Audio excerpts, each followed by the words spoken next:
Bagsak sa kamay ng mga alagad ng batas ang isang tulak umano ng droga at kasabwat nito matapos itong magpositibo sa ikinasang anti-illegal drug bypass operation sa lungsod ng Taguig.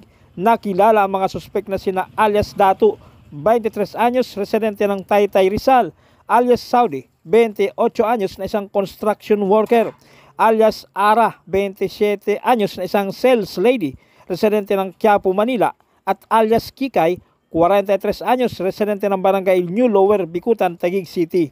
Si Dato ay kabilang sa lista ng High Value Individual Regional Priority ng District Drug Enforcement Unit. Dakong alas 9:30 ng gabi kamakalawa, ikinasa ang operasyon ng pinagsasanib na pwersa ng DDEU sa panguna ni Police Major Cecilio Tomas Jr., District Intelligence Division, PDEA Southern District Office, Substation 9 at Taguig City Police Station na nagresulta ng pagka-aresto ni Datu. Nakumpiska mula sa kanilang pag-iingat ang 7 piraso ng pakete na naglalaman ng hinilalang shabu, 1,000 piso at 63 piraso ng 1,000 peso bill na bodel money. Aabot umano sa halagang 680,000 pesos ang mga nakumpiskang illegal na droga. Witnessan ko po yung nakuha sa inyo. Tanong ko lang po, nakuha ba lahat sa inyo to? Sagot po. Sagot po para alam ko po yung ano po. Okay. Walang dagdag, walang bawas? Okay. Ako si Patrolman Apatan from District Drug Enforcement Unit. Kayo ay aming inaaresto sa salang pagbibenta ng pinagbabawal na gamot. Kayo ay may karapatang manahimik o magpasawalang kibo.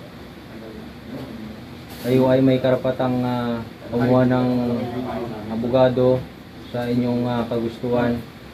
At kung wala, kayo ay pinagpagkalooban ng ating gobyerno. Kayo ay may kayo ay may karapatang kumuha ng sarili niyong doktor, o kung wala, pagkalooban kayo ng gobyerno. Naiintindihan niyo ba inyong karapatan? Sagot po.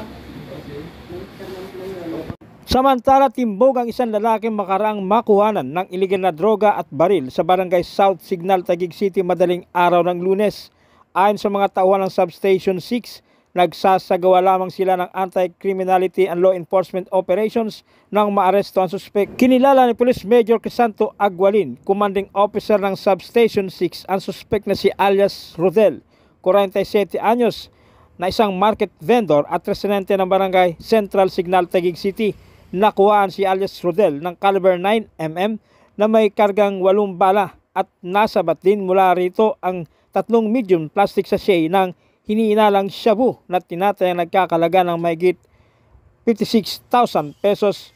Maharap naman sa kasong paglabag sa RA 9165 o Comprehensive Dangerous Drugs Act of 2002 ang suspek.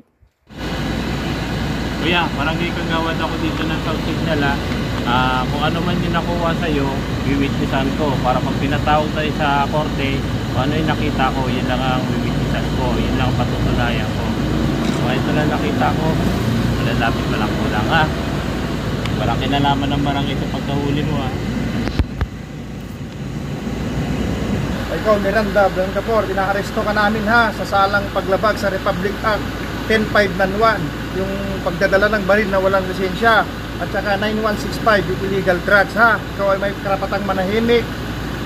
Kung may kakayahan ka, kumuha ka ng sarili mong abogado na magtanggol sa inyong kaso Kung wala ka man sariling abogado kukuha, bibigyan ng gobyerno ng sarili mong abogado na pagtanggol sa iyo Naintindihan mo ang iyong karapatan? Siguro.